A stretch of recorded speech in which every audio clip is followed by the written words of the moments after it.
So getting involved with all the veterans work in the 80s and 90s, and those years weren't full on like I'm doing now, but they were steps, laying the foundation for something that would take big step forward into a full-time mission after September 11th, 2001. And then seeing, okay, now we're deploying to Afghanistan. People are getting hurt. We're deploying to Iraq. People are getting hurt.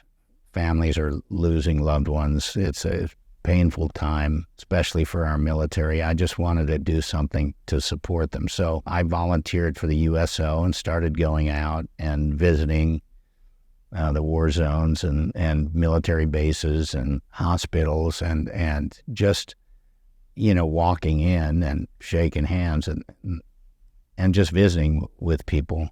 9 times out of 10, they didn't know what my name was, but they knew Lieutenant Dan walked in the room.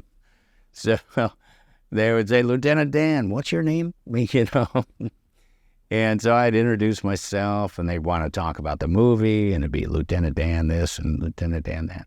After doing several of those tours, I finally, I had musicians I played with for fun, and I thought it'd be really cool to do what Bob Hope did, which was go out and entertain, play music, and have a show. Because I'd been on several USO tours where there were performers, and I was Lieutenant Dan, waving at the crowd. But there were performers, singers, and, cheerleaders doing their thing, and it was entertainment. That's what the USO provides. And I thought, well, I want to be a part of that. So I kept bugging the USO, and eventually they set up a tour where I could take my musician pals with me.